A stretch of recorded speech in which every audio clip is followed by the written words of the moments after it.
नमस्कार दोस्तों, आपके अपने YouTube channel the make future में आपका स्वागत है। मैं कुमार अजय आज आप लोगों के लिए लेकर आए हैं।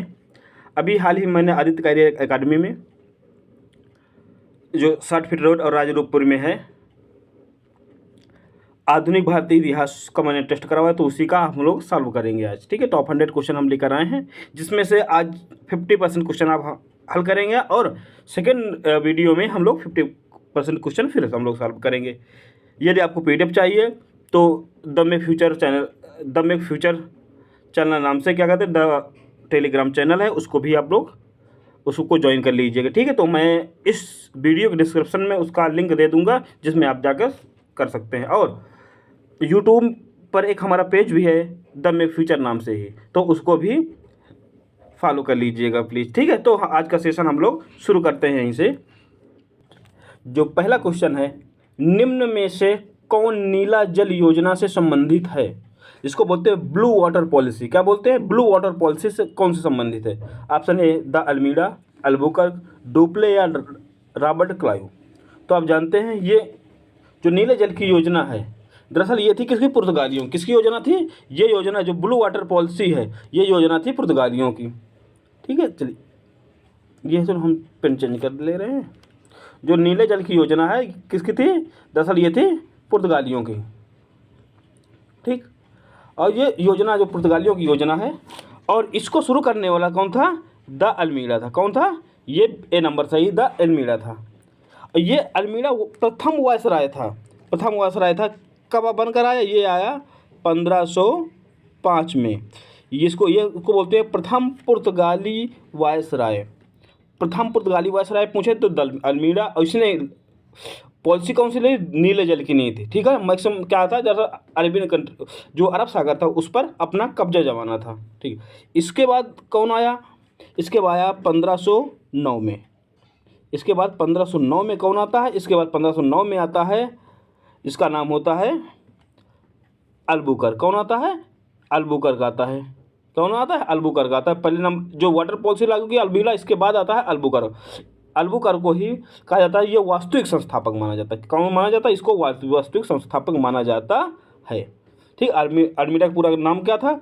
अल्मीडा का पूरा नाम था फ्रांसिस द अल्मीडा। ठीक है, तो पहला क्वेश्चन आपका समाप्त हुआ। चलते हैं दूसरे क्वेश्चन की ओर। ठीक, चलिए पहले तो हो गया। चलिए दूसरा क्वेश्चन है, कलकत्ता किसने बसाया था? जो कलकत्ता किसने बसाया था? तो कलकत्ता बसाया था जॉब चौरनाक ने। किसने बसाया? कलकत्ता बसाया था जॉब चौरनाक। जो जॉब चौरनाक था ये कब ऐसा हुआ? ये कलकत्ता कितने गांवों को मिलकर बना था? दरअसल कलकत्ता 3 गांवों को मिलकर बना था। कौन कौन? एक नाम था कलिकाता। ठीक है, दूसरा था सूतानाती। कौन सा था? सूतानाती। और जो तीसरा था गोविंदपुर। कौन सा था? गोविंदपुर। कलिकाता, सूतानाती और गोविंदपुर 3 गांवों को मिलाकर जॉब चौरनाक ने बसाया था, कलकत्ता नगर बसाया था। ठीक है, तो विकल्प नंबर डी सही है इसका। चलिए तीसरे क्वेश्चन की ओर चलते हैं। तीसरा क्वेश्चन है, भारत में 1613 ईस्वी में अंग्रेजों ने अपनी पहली फैक्ट्री कहाँ स्थापित की? जो अंग्रेजों ने 1613 में पहली फैक्ट्री कहाँ स्थापित की? जो पहली फैक्ट्री अंग्रेजों ने स्थापित की कहाँ स्थापित? 1613 में कहाँ स्थापित की? इन्होंने अपनी फैक्ट्री स्थापित की सूरत में स्थापित की।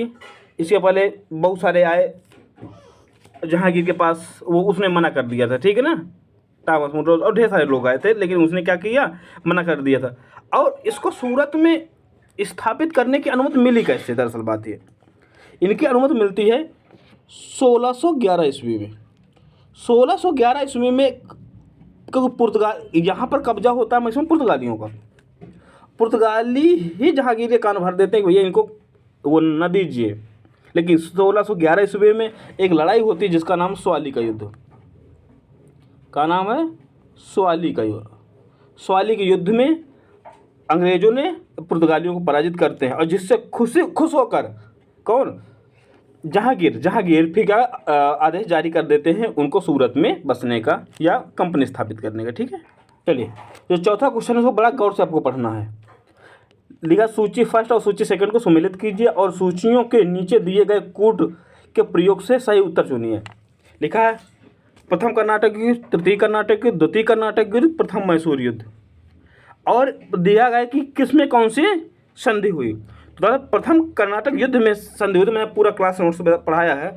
तो ये कौन सी, ये प्रथम कर्नाटक संधि होती है, जो प्रथम कर्नाटक युद्ध होता है इसमें संधि होती है एक्सला सैपल की संधि। ये इसमें चैपल लिखा है, इसमें सैपल होता है, ठीक है, एक्सला सैपल की संधि।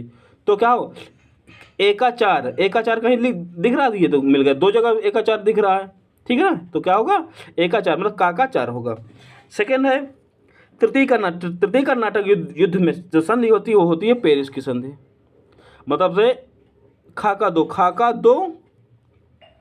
दो। चलिए अभी ऑप्शन मिल रहा है, देखते हैं आगे बढ़। अच्छा हाँ, खाका दो, पेरिस संधि हो गई, ठीक। अगला जो तृतीय कर्नाटक युद्ध, इसमें 3 होगा, खाका 3, तो ये मिल रहा है आपको पेरिस की संधि।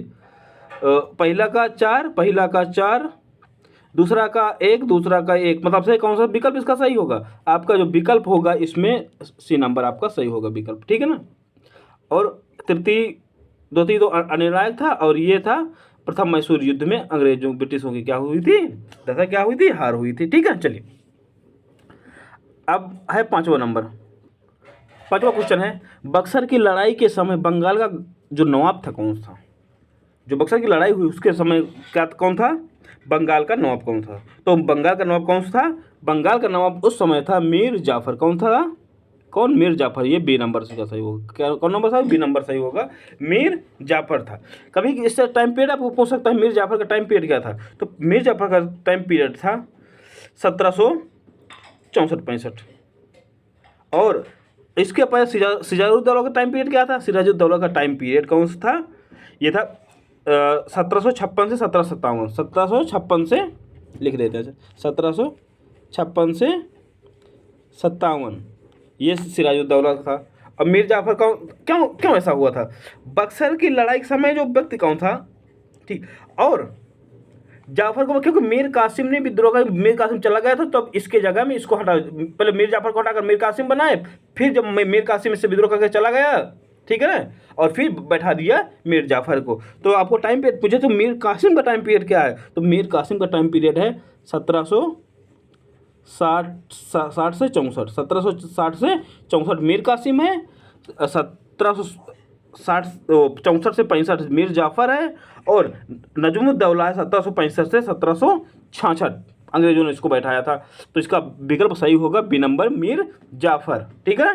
क्योंकि जब 1765 में लड़ाई होती है किसकी, बक्सर के युद्ध होता है, तो उस समय जो नवाब होता है वो मीर जाफर ही होता है, ठीक। चलिए अब लिखते हैं 6वां नंबर कि सम्राट शाह आलम द्वितीय ने ईस्ट इंडिया कंपनी को बंगाल, बिहार तथा उड़ीसा की दीवानी प्रदान की। कब प्रदान की दीवानी, तो आपको पता होगा कि जब बक्सर का युद्ध हुआ, इसके बाद बक्सर का युद्ध कब हुआ, 16 अगस्त को दूसरी संधि हुई थी। जब ये बक्सर का युद्ध हो रहा था 1765 में, 1665 में, 1765 में, ठीक है, हो रहा था, तो 2 संधियाँ हुई। एक हुई 12 अगस्त को, एक हुई 16 अगस्त को 1765, ठीक है। तब हुआ क्या, कौन सी बात हुई, तो जो प्रथम संधि हुई थी, प्रथम इलाहाबाद की संधि, वो 12 अगस्त 1965 को हुई। किसके साथ, शाह आलम द्वितीय और अंग्रेजों के बीच। और इसमें से बंगाल, बिहार, उड़ीसा की दीवानी ले लिया कौन, जो अंग्रेज थे। और जो 16 अगस्त 1765 को इनकी संधि होती है, उनमें से किससे होती है, जो अवध के नवाब होते सुजाउद्दौला संधि होते 16 को। और कड़ा और इलाहाबाद का क्षेत्र शाह आलम द्वितीय को दे देते हैं, कौन, अंग्रेज लेकर सुजाउद्दौला जो अवध का नवाब होते हैं। तो क्वेश्चन पूछ लिया जाए तो कि बक्सर का जो युद्ध हुआ उसमें कौन कौन सी पार्टियां थी। एक तरफ अंग्रेज थे और एक तरफ त्रिगुटी सेना थी। त्रिगुटी सेना कौन कौन सी थी, मुगल बादशाह शाह आलम द्वितीय, अवध के नवाब सुजाउद्दौला, और जो भगौड़ा नवाब थे, भगौड़ा नवाब कहाँ का, बंगाल का भगौड़ा नवाब था, कौन सा था, मीर कासिम। ये 3 लोगों के बीच में ये युद्ध हुआ था, ठीक है ना। चलो तो 6 क्वेश्चन अब चलते हैं 7वें क्वेश्चन की ओर। यदि आपको अच्छा समझ में आया तो सेशन को लाइक जरूर करते रहिए, ठीक है, और दूसरों तक शेयर भी करते रहिए। चलिए शुरू करते हैं 7वां क्वेश्चन। सिख राज्य का अंतिम राजा कौन था? तो सिख राज्य का अंतिम राजा कौन था? कौन से? दलीप सिंह थे। कौन सा? ये थे दलीप सिंह, जिनको दिलीप सिंह भी बोलते हैं, इनको दलीप सिंह भी बोलते हैं, ठीक है। टाइम पीरियड क्या था? कभी टाइम पीरियड आपसे पूछ ले, ये सही है। चलिए टाइम पीरियड पूछ ले, ये 1843 से 1839 तक थे। कब से? 1843 से और 49 तक, 43 से 49 तक थे, ठीक है। चलिए इनका टाइम पीरियड ये है।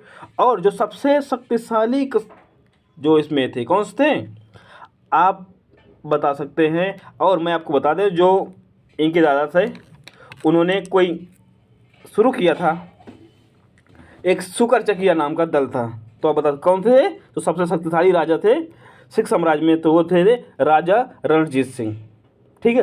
फिर राजा रणजीत सिंह के बाद उत्तराधिकारी हुए खड़क सिंह, फिर खड़क सिंह के बाद सब लोग खड़खड़ाते रहे, फिर खड़क सिंह के, फिर शेर सिंह, फिर नवनिहाल सिंह के बाद क्या था? दलीप सिंह थे, और यही थे अंतिम, ठीक है। फिर बाद में ये बच्चे थे, इनको फिर लंदन भेज दिया गया पढ़ने के लिए, ठीक है। चलिए अगला क्वेश्चन देखते हैं, 8वां नंबर। अंग्रेजों ने श्रीरंगपट्टनम की संधि किसके साथ की? अंग्रेजों ने श्रीरंगपट्टनम की संधि किसके साथ की? तो किसके साथ की? एक टीपू सुल्तान। किसके साथ की संधि? एक ही टीपू सुल्तान के साथ संधि की, ठीक है। चलिए अब देख लेते हैं, अब कब हुई? यह हुई मार्च 1792 में। जो संधि कब हुई? मार्च 1792 में संधि होती है, याद रखना बात। 1792 मार्च 1792। और किस युद्ध में हुई है? ये तृतीय आंग्ल मैसूर युद्ध। किस युद्ध में? तृतीय आंग्ल मैसूर युद्ध में, ठीक है ना। और इसमें श्रीरंगपट्टनम संधि में किसको फायदा हुआ? फायदा हुआ पूरा उसको, अंग्रेजों को, तो टीपू सुल्तान को अपना आधा राज्य गंवाना पड़ा इसमें, और क्षतिपूर्ति के रूप में 3 करोड़ रुपए भी टीपू सुल्तान को देना पड़ा इसमें।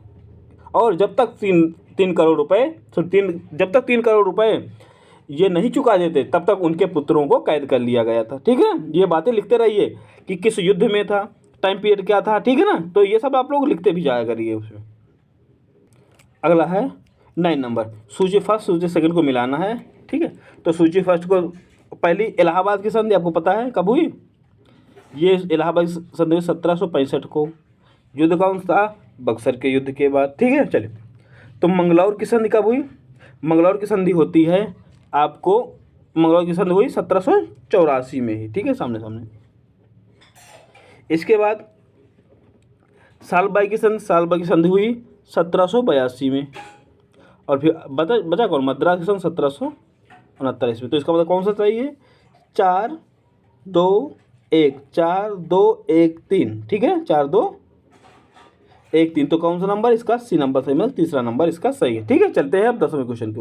जो 10वां क्वेश्चन है, क्या सुरक्षा प्रकोष्ठ की नीति किससे संबंधित है? सुरक्षा प्रकोष्ठ की नीति किससे संबंधित है? ये संबंधित है वारेन हेस्टिंग से। तो कभी कभी आपसे वारेन हेस्टिंग पूछ सकता है ये कि गवर्नर जनरल कब से कब तक थे। तो आप लोग कमेंट में बताइए कि वारेन हेस्टिंग का कार्यकाल था कब से कब तक था, ठीक है ना। और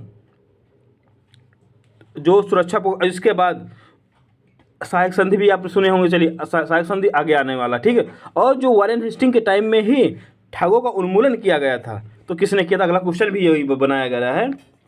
तो ठगों का उन्मूलन किसके नेतृत्व में किया गया था? 11 नंबर क्वेश्चन है, ठगों का उन्मूलन किसके नेतृत्व में किया गया था? किसके नेतृत्व में? कैप्टन स्लीमैन के नेतृत्व में किया गया था। लेकिन गवर्नर जनरल कौन थे? गवर्नर जनरल क्या कौन थे? वारेन हेस्टिंग ही थे, आपको यह बताना है। तो उन्मूलन किसने किया? स्लीमैन। लेकिन किसके कार्यकाल में किया गया था? तो आपको वारेन हेस्टिंग आपको लगाना है, ठीक है। चलिए अगला क्वेश्चन देखते हैं। अगला क्वेश्चन है, सुगौली की संधि हुई थी, कब हुई थी सुगौली की संधि? ये हुई थी 1815 में। कब हुई थी? ये हुई थी 1815 में। अब इसकी पृष्ठभूमि क्या थी? दरअसल 1815 कब हुई थी? 2 दिसंबर 1815 में की गई थी, ठीक है। लेकिन इसका अनुमोदन मार्च 1816 में किया गया था, ठीक है। अब भाई संधि हुई थी, इसका मतलब कुछ ना कुछ गड़बड़ हुआ रहा होगा। तो क्या हुआ था? इसमें युद्ध हुआ था। कौन सा युद्ध हुआ था? आंग्ल नेपाल युद्ध। कौन सा युद्ध हुआ था? आंग्ल नेपाल युद्ध। आंग्ल नेपाल युद्ध हुआ था। तो टाइम पीरियड क्या था आंग्ल नेपाल युद्ध का? 1814 से 1816 के बीच में, ठीक है ना। लेकिन संधि कब हुई थी? 1815 में हुई थी। कोई दिक्कत? चलिए अब शुरू करते हैं 13 नंबर। भारत में पहली रेलवे लाइन कब शुरू की गई? तो भारत में पहली रेलवे लाइन शुरू कब की गई थी? ये शुरू की गई थी 1853 में। कब शुरू की गई थी? ये शुरू की गई थी 1853 में, ये पहली रेलवे लाइन शुरू की गई थी। अब कहाँ से कहाँ तक शुरू की गई थी आपको पता होगा, ये मुंबई से ठाणे के बीच में। लिखते जाइए, ये कहाँ शुरू की गई? मुंबई से ठाणे के बीच में शुरू की गई थी। और किसके कार्यकाल में शुरू की गई थी? तो कौन से? डलहौजी थे। कौन थे? लॉर्ड डलहौजी। किसके कार्यकाल में? ये कार्यकाल था लॉर्ड डलहौजी का कार्यकाल था। 1853 में रेलवे लाइन शुरू की गई। किसने? Indian peninsula railway. किसने शुरू किया? इंडियन पेनिनसुला रेलवे ने ये कार्य, वो कंपनी थी इंडियन पेनिनसुला रेलवे, उसने इसका कार्यभार किया था। ठीक है ना। चलिए अगला क्वेश्चन लगते हैं 14 नंबर। विलय का सिद्धांत के तहत निम्नलिखित राज्यों के विलय पर विचार कीजिए और उन्हें कालानुक्रम में क्या करिए? उसको व्यवस्थित करना है। ठीक, चलिए तो दिया है सतारा, झांसी, बघाट, उदयपुर। क्या क्या दिया है? सतारा, झांसी, बघाट, उदयपुर। तो आपको बताना है कि कौन सा विकल्प सही होगा। तो सबसे पहले हम लोग इसका टाइम पीरियड देख लेते हैं। सतारा कब किया गया था? सतारा किया गया था 1848 में। ठीक है, 1848 में, सतारा 48 में, ठीक है ना, 1848 में। फिर इसके बाद जो दूसरा नंबर झांसी कब किया गया था? 1853 में। 1853 में। बघाट किया गया था 1850 में। बघाट 1850, ठीक है। उदयपुर 1852 में। तो आप अंदाज़ा लगा सकते हैं। तो 48, पहले 48 मतलब एक नंबर, इसके बाद 48 के बाद 50, इसके बाद एक के बाद 3, फिर किसके बाद 52 में उदयपुर, लास्ट में झांसी 53। इसका मतलब तीसरा नंबर ये सही होगा। ठीक है ना। अब शुरू से देख लेते हैं कौन कौन से थे। अब लोग, अब तीसरा नंबर तो सही हो गया ना। अब इसका एक्सप्लेनेशन और देख लेते हैं होगा क्या। दरअसल सबसे पहले किया गया था जैतपुर और संबलपुर। तो पहले क्या किया? पहले सतारा, फिर दूसरे नंबर पे थे कौन? जैतपुर, संबलपुर 1849 में। ठीक है ना, ये भी लिखते जाइए। जैतपुर और संबलपुर 1849 में। 50 में बघाट हो ही गया, ठीक है। और 53 में झांसी, 52 में उदयपुर, 53 में झांसी, नागपुर 54 में, याद है नागपुर 54 में, ठीक है ना। और कटौल किया गया था 55 में। और इसके बाद लास्ट में अवध के नवाब वाजिद अली शाह से कुशासन के आधार पर, जो आउटरम की रिपोर्ट के आधार पर 13 फरवरी 1856 को अवध को मिला लिया गया था। इसी कारण ये लोग फिर क्या किए, चाहे रानी लक्ष्मीबाई हो, झांसी की रानी लक्ष्मीबाई हो, और चाहे जो हो, फिर 1857 का होता है विद्रोह, और उसमें फिर भागीदारी करते हैं। फिर वाजिद अली शाह की बीवी, ठीक है, बेगम हजरत महल, वो भी अपना विद्रोह में भागीदारी करते हैं। चलिए उसी कहानी हम लोग 1857 वाली क्रांति में पढ़ने वाले हैं, तो परेशान ना हो। चलिए तो करते हैं 15 नंबर। अब चलिए 15 नंबर कहता क्या है?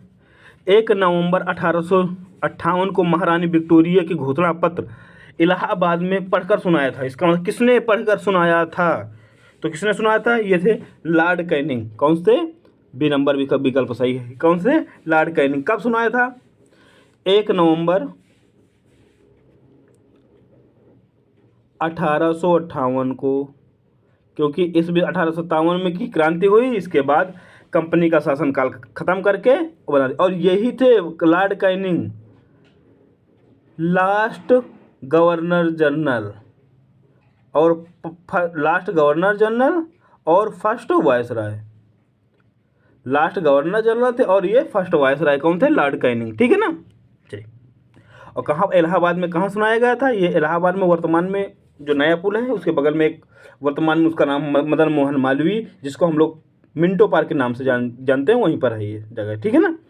चलिए अब अगला क्वेश्चन है 16 नंबर है। स्थायी बंदोबस्त किसके शासनकाल में प्रारंभ किया गया था? जो स्थायी बंदोबस्त था किसके शासनकाल में? ये थे लॉर्ड कॉर्नवालिस। किसके शासनकाल में? लॉर्ड कॉर्नवालिस के टाइम में। ठीक है, तो आपसे कभी लॉर्ड कॉर्नवालिस के टाइम पीरियड पूछ ले तो लिख लीजिएगा। पेन उठा के देख, सब पेन कॉपी लेकर बैठिए, ठीक है ना। बिना पेन का भी काम नहीं चलने वाला है। तो लॉर्ड कार्नवालिस के टाइम पीरियड, क्योंकि इसमें मैं लिख ज़्यादा, क्योंकि बहुत बड़ा बड़ा इसमें लिख जाता है ना, तो आप लोग लिखते रहिए। तो जो लॉर्ड कार्नवालिस का जो टाइम पीरियड है उसके लिखिए 1786 से 93, 1786 से 93, 1786 से 1903 तक, ठीक है। और दोबारा कुछ दिन के बाद फिर आए थे 1805 तक, फिर 1805 में दोबारा आए थे, ठीक है। चलिए, लॉर्ड कॉर्नवालिस। अब वारेन हेस्टिंग का मैंने आपसे टाइम पीरियड पूछा था ना, आप लोग नहीं बताया। चलिए, वारेन हेस्टिंग का टाइम पीरियड है 1774 से 1785, ठीक है। अगला, इसे सुरक्षा प्रकोष्ठ की नीति वारेन हेस्टिंग ने ला दी, ठीक है। अगला, जानसोर की कौन सी नीति थी? जानसोर की नीति थी हस्तक्षेप की नीति। तो जानसोर कौन सी नीति थी? जानसोर की नीति थी हस्तक्षेप की नीति, ठीक है ना। टाइम पीरियड 1793 से 98 तक, 93 से 98 तक देख लीजिए, ठीक है। इसका मतलब कार्नवालिस के बाद जानसोर आया था। फिर इसके बाद कौन आया था? इसके बाद आया था लॉर्ड वेलेजली। लॉर्ड वेलेजली का कार्यकाल कितना है? 1798 से 1805, 1798 से 1805। इसकी कौन संधि प्रसिद्ध है? इसकी संधि सहायक संधि, कौन सा संधि प्रसिद्ध है? लॉर्ड वेलेजली की सहायक संधि, आपको याद होगा, ठीक है ना। ये चीज़ आपको पता होनी चाहिए, ठीक है। स्थायी बंदोबस्त कार्नवालिस, सुरक्षा प्रकोष्ठ वारेन हेस्टिंग, जानसोर, हस्तक्षेप की नीति और वेलेजली सहायक संधि। लेकिन क्योंकि स्थायी बंदोबस्त क्वेश्चन पूछा गया तो कौन सही है? ये सही है, लॉर्ड कार्नवालिस, ठीक है। 17 नंबर है, वह कौन सा व्यक्ति था जिसने भारत में पहली बार जनगणना करवाई? सबसे पहले जनसंख्या की जनगणना करो, पहली बार, याद रखना बार लिखा है भारत में पहली बार। तो पहली बार जनगणना किसने करवाई थी? तो लॉर्ड मेयो। कब करवाई थी? 1872। याद रखना बातें ये, कब करवाई थी? 1872 में। लॉर्ड मेयो कार्यकाल पूछ ले तो आपको याद रखना चाहिए 1800 कब किया? 1869 से 72 था, 1869 से 72 तक इसका टाइम पीरियड था, ठीक है। सही विकल्प क्या है? Lord Mayo. और लॉर्ड लिटन का कार्यकाल कितना है? 1856 से, सॉरी 1856 नहीं, 1876 से, 56 में तो काइनिंग थे ना, ठीक, 1876 से 80 तक थे, ठीक है। लिटन कार्यकाल, सॉरी हम देख कर, ठीक है। चलिए, हम नीचे व्याख्या देखने लगे, चलिए कोई बात नहीं। चलिए, तो कार्यकाल की जनगणना किसने करवाई थी? लॉर्ड मेयो ने। कब करवाई थी? आप बता ही दिया मैंने, 1872 में करवाई थी, ठीक है। तो लिटन का कार्यकाल कितना था? लिटन कार्यकाल मैंने आपको बता ही दिया, कारण 1876 से 80 तक 4 साल कार्यकाल था इनका, ठीक है। चलिए, रिपन 1899 से 1905, सॉरी हो गया ना, इसका कार्यकाल हो गया था, ठीक है। चलिए, अब जो रिपन था, रिपन ने दरअसल क्या नियमित रूप से जनगणना किसने करवाई? जब कोई क्वेश्चन है नियमित रूप से जनगणना, तो नियमित रूप से जनगणना करवाई किसने? लॉर्ड रिपन ने करवाई। तो कब की करवाई थी? 1881। कब करवाई? 1881 में इन्होंने जनगणना करवाई। नियमित रूप से जनगणना इसलिए अब 10 साल में होती थी। 81 विषम नंबर मतलब 81, 91 अपडेट है, 2001, 2011, 2021, ठीक है। अब ऐसे ही चलता रहेगा ना। चलिए, तो नियमित रूप से जनगणना पूछे तो तब विकल्प सही होगा रिपन, लेकिन वो पहली बार जनगणना तो सही होगा क्या? Lord Mayo. तो इसमें क्या कौन सा है? इसमें सही है मेयो, ठीक है ना। चलिए, अब अगला क्वेश्चन है अगला। चलिए, 18 नंबर कहता है, कौन भारत का वायसराय सबसे दीर्घ काल तक था? सबसे दीर्घ काल तक, तो सबसे दीर्घ काल तक कौन था? Lord Curzon. लॉर्ड कर्जन सबसे दीर्घ काल तक वायसराय था। तो सबसे दीर्घ काल तक कौन था? कौन था? लॉर्ड कर्जन सबसे दीर्घ काल तक। क्यों? टाइम पीरियड इसका कितना है? 1899 से 1905, 1899 से 1905, ठीक है। लगभग कितने 7 सालों तक था। लॉर्ड लिटन का 1876 से 80, इसका 4 साल का टाइम पीरियड था। लॉर्ड मेयो कार्यकाल 1869 से 72 में 3 साल का कार्यकाल मेयो का था। 7 साल का कार्यकाल लगभग था कर्जन का। लिटन कार्यकाल था 4 साल का, मेयो कार्यकाल था 3 साल का, और डफरिन का 84 से 88 था, 84 1884 88 था, इसका 4 साल। तो सबसे ज़्यादा कार्यकाल 7 वर्ष किसका था? लॉर्ड कर्जन का सबसे ज़्यादा कार्यकाल था। ठीक है, चलिए अब आते हैं हम लोग 19 नंबर में। तो 19 नंबर की सूची फर्स्ट सेकंड को मिलाना है आपको। ठीक है, तो पहला लॉर्ड डलहौजी ने कौन सा सिद्धांत? लॉर्ड डलहौजी व्यवगत का सिद्धांत। ठीक है ना। इसके बाद विलियम बेंटिंग, तो आपको पता है सती प्रथा का निषेध इसने करवा था 1829 में। कहाँ पर? बंगाल में। और 30 में पूरे, और जो भी प्रेसिडेंसी थे जहाँ पर इनका शासनकाल था 30 में लागू करो, लेकिन 29 में कहाँ पर? बंगाल में करवा था।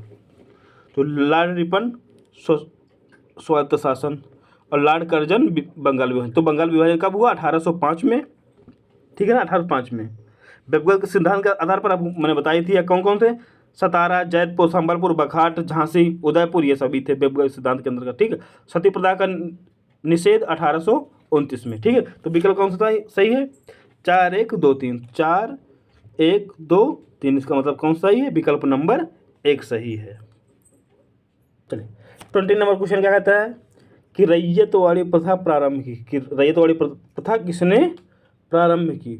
तो रैयतवाड़ी प्रथा किसने प्रारंभ की? तो सब किसने प्रारंभ की? टॉमस मुनरो ने। टॉमस मुनरो के साथ कौन थे? कैप्टन रीड थे। कौन थे?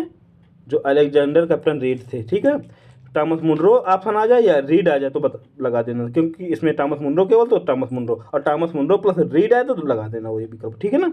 तो अगला है 21 नंबर। निम्नलिखित में से कौन सा युग्म सुमेलित नहीं है? क्वेश्चन क्या पूछा? नहीं है, याद रखना बात। सबसे भाई यहाँ पर आप लोग गलती करते हैं। क्या पूछ रहा? सुमेलित, कौन सा सुमेलित नहीं है? तो ठगी प्रथा लॉर्ड विलियम बेंटिंग के कार्यकाल में हुआ था। सही है। विलियम बेंटिंग के काल में हुआ थी। इल्बर्ट बिल रिपन के कार्यकाल में, ये भी सही है। रिंग फेंस नीति वारेन हेस्टिंग के कार्यकाल में सही थे। ठीक है, वर्नाकुलर प्रेस एक्ट कौन सा?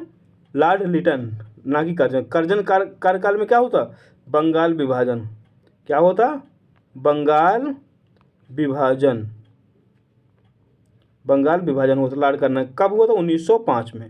1905 के टाइम में, कार्यकाल के टाइम में क्या हुआ था? कर्जन के कार्यकाल में बंगाल का विभाजन हुआ था। और वर्नाकुलर प्रेस लॉर्ड लिटन के कार्यकाल में हुआ था। ठीक है, मुझे लगता है ठगी प्रथा का उन्मूलन मैंने वारेन हेस्टिंग बताया था ना पिछले में, तो उसमें थोड़ा सुधार लीजिए। तो ठगी प्रथा का दमन किसके कार्यकाल में हुआ था? लॉर्ड विलियम बेंटिंग के कार्यकाल में हुआ था। किसने किया था? कर्नल स्लीमैन ने किया था। ठीक है ना, कार्यकाल था क्या? विलियम बेंटिंग का कार्यकाल। संभवतः मुझे उसमें थोड़ा सा गलत बता दिया था, बैक में देख लेना। ठीक है ना। चलिए अब आते हैं 22 में। अंग्रेजों के शासनकाल में भारत के आर्थिक दोहन के सिद्धांत को किसने प्रतिपादित किया था? तो किसने प्रतिपादित किया था? दादा भाई नौरोजी ने। इनकी पुस्तक आपको पता होगी ना। आप फटाफट कमेंट करिए कि दादा भाई नौरोजी की पुस्तक का क्या नाम था। जितने मैंने पुस्तकें लिखा है, तो दादा भाई नौरोजी के आप लोग क्या करें?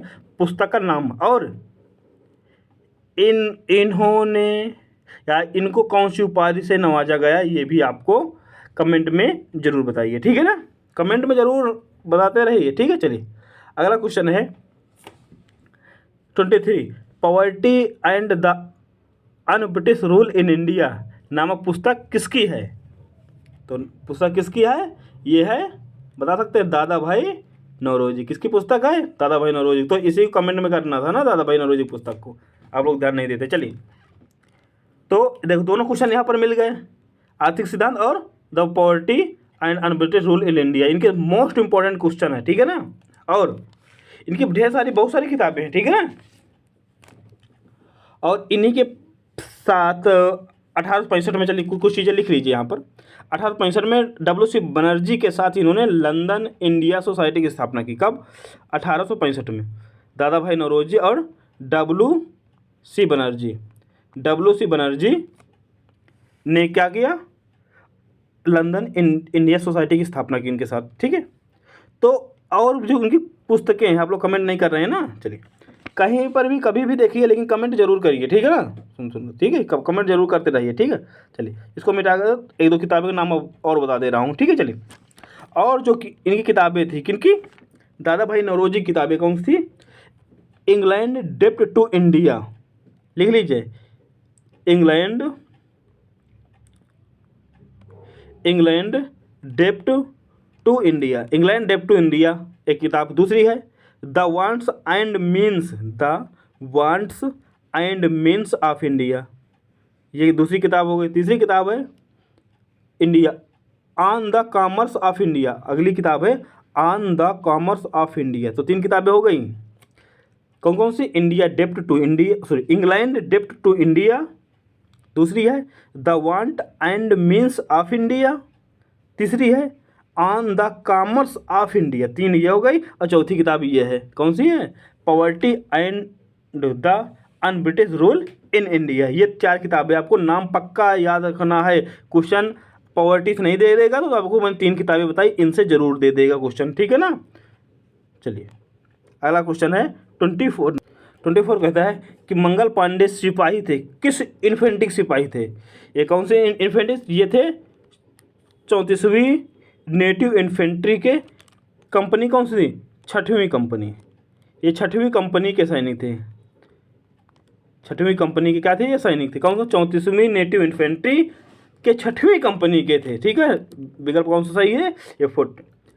अगला है 15 नंबर है, सॉरी 25 नंबर है। 1857 के स्वतंत्रता संग्राम का प्रतीक क्या था? बहुत मोस्ट इंपॉर्टेंट है, याद रखना बात, मोस्ट इंपॉर्टेंट। तो कौन सा? कमल और रोटी। कौन सा? कमल और रोटी। अब चलते हैं 26 की तरफ। 26 जैसे 1857 की स्वतंत्रता संग्राम की वीरांगना महारानी लक्ष्मीबाई की जन्मस्थली क्या है? तो इनकी जन्मस्थली क्या है आपको बता सकते हैं? क्या है? आगरा है, झांसी है, वाराणसी है या वृंदावन है? तो इनकी राजधानी क्या है? सॉरी जन्मस्थली पूछा, क्या है जन्मस्थली? आप लोग झांसी दिमाग लगा रहे तो झांसी नहीं होगा, क्यों? इनकी शादी हुई थी झांसी में, ठीक है ना। जन्मस्थली क्या है? इनकी जन्म हुआ था बनारस में। बनारस में एक उसके पास एक जगह है जिसका नाम गोलघर। 1835 में इनका जन्म हुआ था। 1835 में कहाँ हुआ? बनारस के गोलघर में इनका जन्म हुआ था। कब हुआ था? 19 नवंबर 1835, ठीक है। गोलघर वर्तमान में वाराणसी। मूल नाम इनका क्या था? भैया बचपन का नाम था, क्या नाम था? मणिकर्णिका। आपने मणिकर्णिका मूवी देखी होगी ना, तो इनका क्या नाम था? मणिकर्णिका नाम था, ठीक है। चलिए 27 नंबर, वह महिला जिन्होंने अवध में 1857 की क्रांति का नेतृत्व किया था, कौन? लक्ष्मीबाई, अहिल्याबाई, बेगम हजरत महल और या अरुणा आसफ अली। तो कमेंट करते रहिए। तो क्या कौन सा था? बेगम हजरत महल। आपको मैंने बताया था कब किया था? 30 मई 1857 को। कहाँ पर? अवध में। और ये वही है वाजिद अली शाह की पत्नी। क्यों किया था? क्योंकि इनके बेटे को ब्रिजेश कादिर, इनके बेटे क्या नाम था? ब्रिजेश कादिर। मान लो बेगम हजरत महल ऑप्शन में नहीं है तो ब्रिजेश कादिर हो तो उसको ऑप्शन में लगाना है कि अवध में क्रांति। तो अवध में क्रांति किसने की? 1857 क्रांति। तो कौन सा? या तो बेगम हजरत महल होगा या तो ब्रिजेश कादिर होगा, जो भी ऑप्शन हो उसमें लगा सकते हैं, ठीक है। बेगम हजरत महल उनकी मम्मी थी, किसकी? ब्रिजेश कादिर की। और पत्नी किसकी थी? वाजिद अली शाह, रंगीला साहब की, ठीक है। चलिए अगला क्वेश्चन है, नाना साहब के कमांडर इन चीफ कौन थे? नाना साहब के कमांडर इन चीफ कौन थे? तो कमांडर इन चीफ कौन थे? ये थे तात्या टोपे। एक विद्रोह कब किए थे नाना साहब? ये किए थे 5 जून, आपको याद होगा 1857 कानपुर में किया गया 5 जून 1857 को, ठीक है ना। जब नाना साहब को बंदी बना लिया गया, नाना साहब भाग कर चले गए, कहाँ पर? पहुँच गए नेपाल। तो तात्या टोपे वो भी यहाँ से चले गए, फिर झांसी की तरफ ये लोग कुछ करते हैं, ठीक है। चलिए अब चलते हैं हम लोग 29 की तरफ। चलिए अब 29 क्वेश्चन देखते हैं। क्वेश्चन है बिहार में 1857 के विद्रोह का नेतृत्व किसने किया था? तो ऑप्शन है आपके नाना साहब, तात्या टोपे, कुंवर सिंह या मौलवी अहमदुल्ला। तो कौन थे? ये थे कुंवर सिंह। कौन थे इसमें? इसमें थे कुंवर सिंह, ठीक है ना। विकल्प नंबर इसका सी सही है। विकल्प नंबर कौन सा? विकल्प नंबर आपका सी सही है, कुंवर सिंह, ठीक है। चलिए और मैं आपको नाना साहब बताया था ना कि नाना साहब कहाँ थे? ये थे कानपुर में, ठीक है। और इनके जो सहयोगी थे ये थे तात्या टोपे। तो इसका ऑप्शन होगा बिहार में 1857 तो आएगा कुंवर सिंह। अब बिहार न देकर आया, पटना में क्रांति किसने की तब भी कुंवर सिंह आएगा, आरा में किसने किया था तब भी कुंवर सिंह आएगा, जगदीशपुर में किसने किया था तब भी कुंवर सिंह आएगा। ठीक है ना, तो ये बातें आपको याद रखनी चाहिए। ठीक, अगला क्वेश्चन है, सुप्रसिद्ध शायर मिर्जा गालिब का मूल निवास कहाँ था। जो मिर्जा गालिब थे उर्दू के बहुत बड़े शायर थे, तो उनका क्या क्या पूछ रहा कि मूल निवास कहाँ था, तो उनका मूल निवास था क्या, आगरा। मूल निवास क्या था उनका, आगरा मूल निवास था। ठीक है, अब 31 है, सूची फर्स्ट सेकंड को क्या मिलान करना है। झांसी, लखनऊ, कानपुर, फैजाबाद ये दिए हैं सूची, और जो सूची सेकंड है ये दिए हैं कौन कौन से जगह थी और उनके जो नेतृत्वकर्ता कौन से 1857 की क्रांति के वो दिए। तो झांसी की रानी कौन थी, रानी लक्ष्मीबाई। कौन सी थी, रानी लक्ष्मी। तो झांसी क्या होगा, एका काका चार हो जाए तो काका चार आपको 3 जगह मिल जाएगा। ठीक है, अभी कन्फ्यूजन, इसका मतलब 2 नहीं होगा। देखिए अब काटना सीख जाइए ना आप लोग भी। तो एका चार, तो एका चार 4 जगह है, मतलब काका चार 4 जगह, लेकिन ये सेकंड नंबर ये नहीं होगा, इसको काट दीजिए। अब 3 के कन्फ्यूजन। लखनऊ, मैंने आपको बताया कि लखनऊ में कौन, बेगम हजरत महल। लखनऊ में कौन थे, बेगम हजरत महल, जो बिरजिस कादिर की मम्मी थी, मतलब से वाजिद अली शाह की पत्नी। ठीक है, तो खाका 3, तो खाका 3 चलिए खाका 3 तो ये आ गया पहले नंबर पर, और तो कोई किसी तो आपको पहला नंबर सही होगा। तो फैजाबाद आपको पता है कि मौलवी अहमदुल्लाह, लेकिन कानपुर आपने मैंने बताया कि तात्या टोपे थे, लेकिन ये अजमुल्ला खां कैसे आ गए।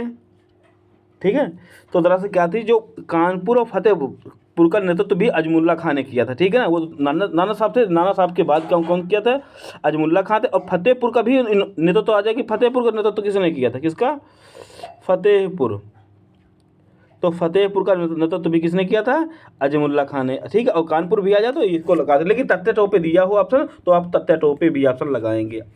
ठीक है ना, तो तात्या टोपे यदि ऑप्शन दिया है प्योरिटी पहले बार 2 में एक ही देगा, यदि तात्या टोपे दे तो आप लोग तात्या टोपे पहले लगाएंगे। ठीक है, यदि वो नहीं दिया तब आप अजीमुल्ला खां को लगाएंगे। ठीक है, चलिए अगला क्वेश्चन देखते हैं। चलिए 32 नंबर, 1857 किसने इलाहाबाद को आपातकालीन मुख्यालय बनाया था। किसने, लॉर्ड कैनिंग ने, लॉर्ड कॉर्नवालिस ने, लॉर्ड वेलेजली ने, या लॉर्ड विलियम बेंटिक ने। तो किसने बनाया था, आपको मैं बताया था कि ये अंतिम गवर्नर, और यही रानी का पत्र पढ़ के 1856 में सुनाए थे। तो कौन से, लॉर्ड कैनिंग। ठीक है, चलिए अगला क्वेश्चन। और इनका मैं सबका कार्यकाल आपको बता दिया, तो आप लोग कार्यकाल समझ कर, तो उस समय क्या था, इन्हीं को, लॉर्ड कैनिंग को ही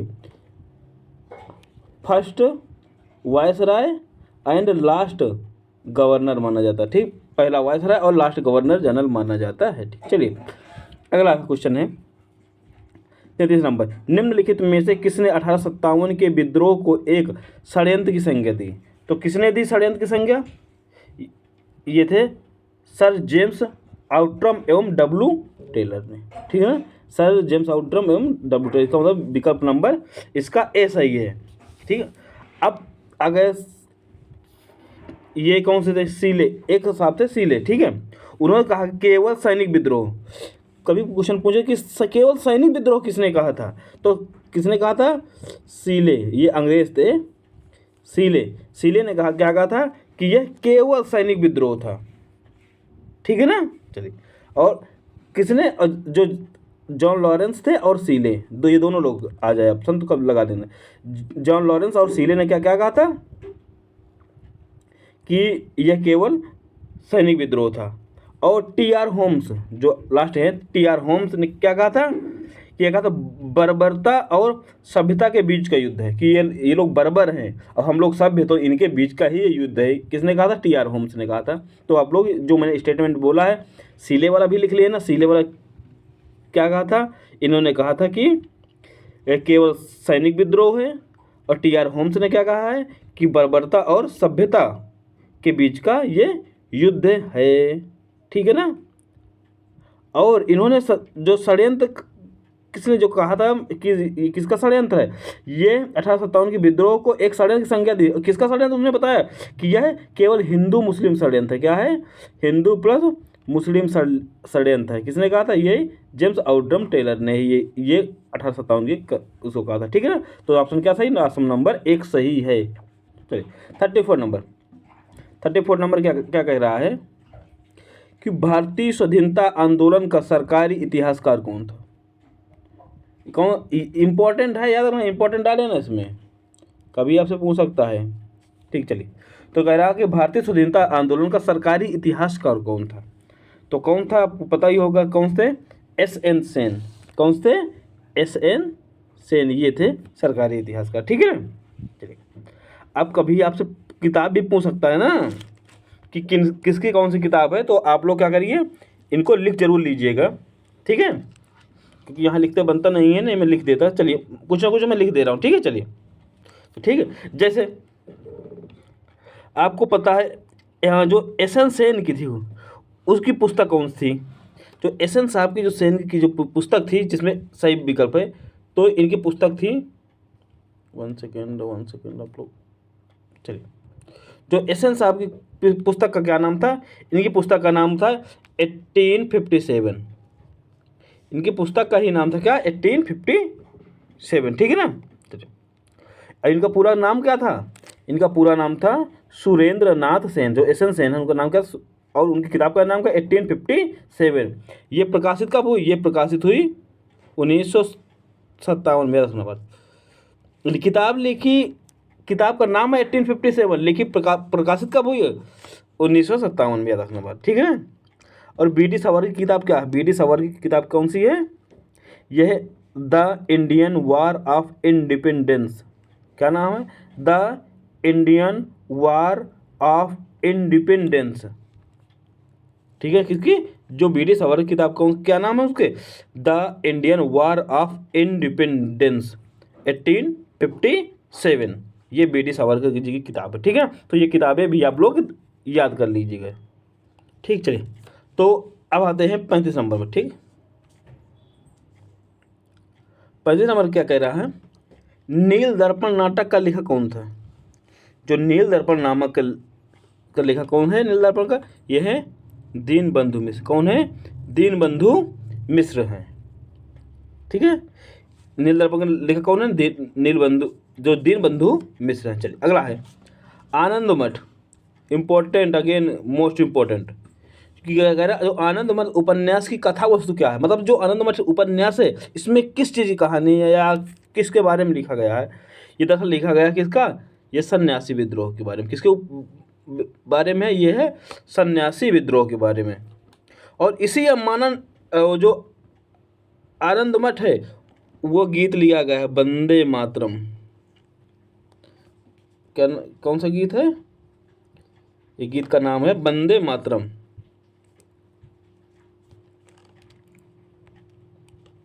वंदे मातरम, ठीक है। जो वंदे मातरम गीत है, ये इसी आनंद मठ से लिया गया है। और इसको पहली बार कभी क्वेश्चन पूछ ले कि वंदे मातरम जो गीत है, इसको पहली बार कब गाया गया? तो पहली बार कब गाया गया? 1896 में। कब गाया गया? 1896 में। किस अधिवेशन में गाया गया? क्वेश्चन पूछ सकता है, तो किस अधिवेशन? 1896 का अधिवेशन कहाँ हुआ था? उस समय हुआ था कलकत्ता अधिवेशन। तो कहाँ हुआ था? कलकत्ता। तो ये इतने पॉइंट आप लोग अलग से नोट डाउन कर लीजिएगा, ठीक है। चलिए, अगला क्वेश्चन के ऊपर हम लोग चलते हैं। चलिए, अब आता है 37 में, निम्नलिखित में से कौन सा सुमेलित नहीं है? क्या है? कौन सा सुमेलित नहीं है, ये आपको याद होगा, ठीक है। और मैं ये पूरा नोट्स मैंने आपको पढ़ाया है, पूरा मैंने आपको बताया, ठीक है। चलिए, पौना विद्रोह 73 76, तो ये सही है, ये सुमेलित है। अगला है पौना विद्रोह के बाद आता है दक्कन विद्रोह। पौना विद्रोह के बाद कौन आता है? आता है दक्कन विद्रोह। तो दक्कन विद्रोह 1875, इसका विकल्प ये भी सही है। सन्यासी विद्रोह 1763 से 1800, ये भी सही है। कोल विद्रोह कब हुआ? कोल विद्रोह 1870 में नहीं हुआ था। जो कोल विद्रोह का टाइम पीरियड है, यह है 1831 से 1831-32 में हुआ, सॉरी 1800 31 31 और 32 में हुआ था, ठीक है। 1831-32 में कौन हुआ था? ये हुआ था कोल विद्रोह। तो ये कोल विद्रोह क्या है? यही सही नहीं है, ठीक है। तो विकल्प नंबर क्या सही हो जाएगा? विकल्प नंबर 4 सही हो जाएगा, ठीक है ना, क्योंकि पूछा है कौन सुमेलित नहीं है। यहाँ पर आपको जरूर ध्यान देना है, ठीक है। चलिए अगला है 38 नंबर। कह रहा पागल पंथ की स्थापना किसने की, या पागलपंथी आंदोलन या पागल पंथ की स्थापना किसने की, ऐसा क्वेश्चन पूछ सकता है। तो किसने किया था? ये किए थे करम शाह ने। किसने किया था इसको किया था करम शाह। और ये कैसा विद्रोह था? ये दरअसल अर्धधार्मिक विद्रोह था। कैसा था? अर्धधार्मिक। कैसा विद्रोह था? अर्धधार्मिक। कौन सी जनजाति ने किया था? ये जनजाति थी गारो। जो गारो जनजाति थे इसने ऐसा विद्रोह किया था। कौन सा? पागलपंथी विद्रोह, ठीक है। जो नेता कौन थे? वो नेता थे करम शाह, ठीक है। चलिए ठीक, अब है 39। मुंडा विद्रोह का नेता कौन था? क्वेश्चन पूछ रहा है कि मुंडा विद्रोह का नेता कौन था। तो मुंडा विद्रोह का नेता कौन था? ये था, तो कौन सा? ये था बिरसा मुंडा। तो विकल्प नंबर सही है आपका सी नंबर। ये कौन थे? ये बिरसा मुंडा थे। और जो मुंडा विद्रोह कब हुआ? ये मुंडा विद्रोह से डेट पूछ सकता है। ये था हुआ 1899 से 1900 तक। 1899 से कहाँ? 1900 तक में हुआ ये विद्रोह। कौन सा? मुंडा विद्रोह, ठीक है। और पूछ सकता है कि बिरसा मुंडा को कौन सी उपाधि से जाना जाता है या अन्य किन नामों से जाना जाता था? तो इनको कहते हैं धरती आबा बोलते थे। क्या बोलते थे? धरती आबा। धरती आबा। धरती आबा का मतलब क्या होता है? ये जगत पिता। धरती आबा का मतलब जगत पिता। किनको बोला जाता है कि जगत पिता किन्हें कहा जाता था? ये कहा जाता बिरसा मुंडा को। या धरती आबा कैसे बोला जाता था? ये बिरसा मुंडा को। और जो इनके विद्रोह को और किस नाम से जाना जाता है? जो मतलब मुंडा विद्रोह ना आ जाए तो मुंडा विद्रोह का कोई दूसरा नाम देकर आ जाए तो क्या लगाएंगे हम लोग? इनका नाम उल गुलान विद्रोह। क्या? उल गुलान। क्या नाम? उल गुलान विद्रोह। क्या कौन सा विद्रोह है? उल गुलान विद्रोह, ठीक है। उल गुलान विद्रोह या उल गुलान का मतलब होता है महाविद्रोह या महान हलचल। महाविद्रोह या महान हलचल, ठीक है ना। तो ये पॉइंट आप लोग जरूर ध्यान रखिएगा। मुंडा विद्रोह की डेट और जो बिरसा मुंडा था इनकी जो उपाधि किसके क्या कहा जाता था? तो इनको धरती आबा या जगत पिता। और इस आंदोलन को और किस नाम से जाना जाता था? उल गुलान विद्रोह या महाविद्रोह या महान हलचल। टाइम पीरियड 1899 से लेकर 1900 तक, ठीक है। चलिए अगला क्वेश्चन है 40 नंबर, ठीक है। चलिए है अब 40 नंबर कह रहा है कि भारत में अंग्रेजों ने सर्वप्रथम मदरसा कहाँ स्थापित किया था? कि अंग्रेजों ने सबसे पहले मदरसा कहाँ स्थापित किया था? तो सबसे पहले मदरसा कब कहाँ था? ये सबसे पहले मदरसा स्थापित किया गया था कलकत्ता में। कहाँ किया गया था? ये किया गया था कलकत्ता में, ठीक है। और किसके कार्यकाल में किया गया था या किसने किया? तो 1700 कब किया? 1780 में किया गया था। कहाँ किया गया था? कलकत्ता में। किसने किया था? Warren Hastings. Warren Hastings. किसने किया था? Warren Hastings. चलिए अब अगला क्वेश्चन है 41। चलिए 41 है society Asiatic society of Bengal के संस्थापक कौन थे? क्वेश्चन है एशियाटिक सोसाइटी ऑफ बंगाल के संस्थापक कौन थे? तो 41 का नंबर है सर विलियम जोन्स। तो कौन थे? ये थे सर विलियम जोन्स। इसका ए नंबर सही है। कब किया था? 1784 में। एशियाटिक सोसाइटी ऑफ बंगाल 1784 में हुई थी इसकी स्थापना, ठीक है। चलिए अगला है 42 है national council of education. Most important जो टेस्ट सुपर टेस्ट दे रहा है उनके लिए बहुत इंपॉर्टेंट है। नेशनल काउंसिल ऑफ एजुकेशन की स्थापना कब हुई थी? यह हुई थी 15 अगस्त 1906 को। कब हुई थी? 15 अगस्त 1906 को, ठीक है ना। आपको पता है क्योंकि इसी समय चल रहा था कौन, स्वदेशी आंदोलन, क्योंकि 1905 में बंगाल विभाजन हो चुका था और इस समय स्वदेशी आंदोलन बड़े जोरों से था, इसलिए सभी अपनी चीज़ें डालने की कोशिश कर, स्कूल सब अपना डालने की कोशिश कर रहे थे। ठीक है, चलिए। तो जो राष्ट्रीय शिक्षा के क्षेत्र में सर्वप्रथम 1905 में क्या रंगपुर में इसकी स्थापना की गई थी। ठीक है ना। और जो नेशनल स्कूल ऑफ काउंसिल की स्थापना कब की, 1906 में। लेकिन और जो राष्ट्रीय शिक्षा के जो सर्वप्रथम पहला पूछ ले कि राष्ट्रीय शिक्षा के क्षेत्र में सर्वप्रथम नेशनल स्कूल कब खोला गया था, तो सर्वप्रथम नेशनल स्कूल खोला गया 1905 में। कहाँ खोला गया था, रंगपुर में। ठीक है ना। तो रंगपुर में 1905 में पहला खोला गया था, ये सेकेंडरी कह सकते हैं। ठीक है, चलिए अगला क्वेश्चन देखते हैं।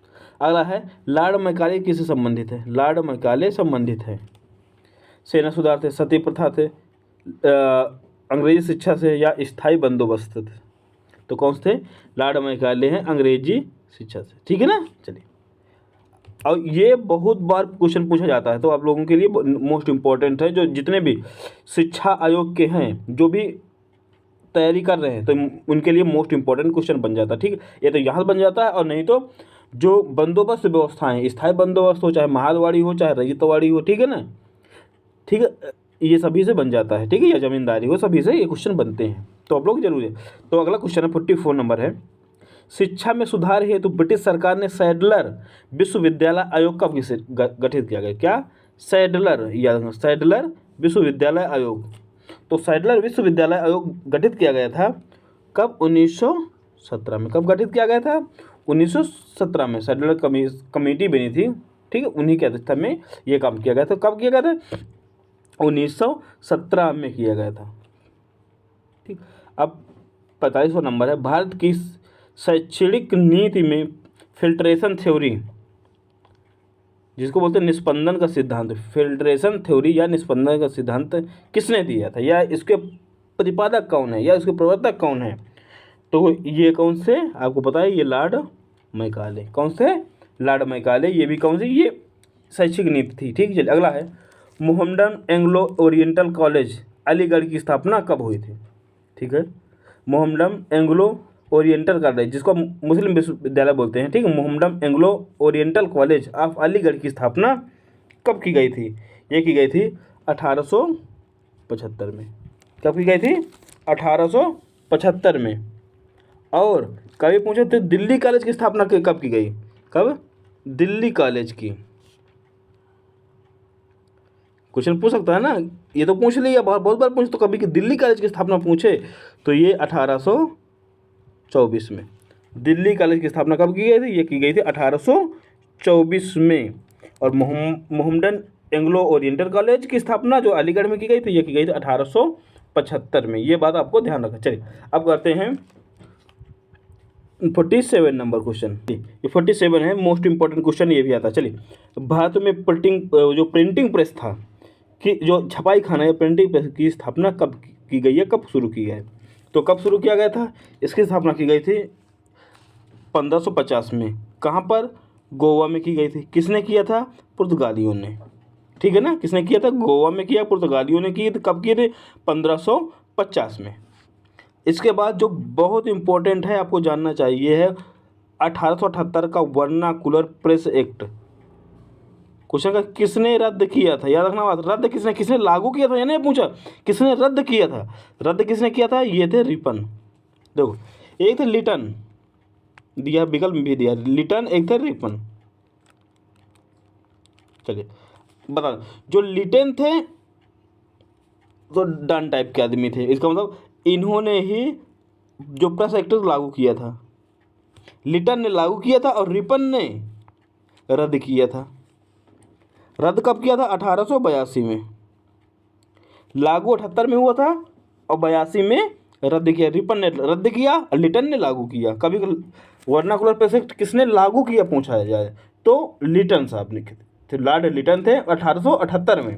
किसने रद्द किया, क्वेश्चन पूछा रद्द किया किसने, रिपन ने किया। कब किया, 1882 ईस्वी में। ठीक है ना, कोई दिक्कत। चलिए, और कभी आप पूछ ले कि जो इनका कार्यकाल कितना था, लॉर्ड लिटन का। तो लॉर्ड लिटन का कार्यकाल कब के 1800 जो 1876 से, हाँ 1876 से था इनका 80 तक, 76 से 80 तक इनका कार्यकाल था, 76 से 80 तक इनका कार्यकाल था लिटन का। ठीक है, चलिए तो आप तो लागू किसने किया? लिटन ने। रद्द किसने किया? रिपन ने। पूछा किया रद्द किसने किया, तो हम लगाएंगे रिपन। ठीक है, अगला क्वेश्चन, अमेरिका में फ्री हिंदुस्तान अखबार, अमेरिका में फ्री हिंदुस्तान अखबार किसने शुरू किया? किसने शुरू किया अमेरिका में फ्री हिंदुस्तान अखबार? इस किया था तारकनाथ दास। किसने किया? तारकनाथ दास, मोस्ट इंपॉर्टेंट। चलिए ठीक है, तारकनाथ दास। अगला क्वेश्चन,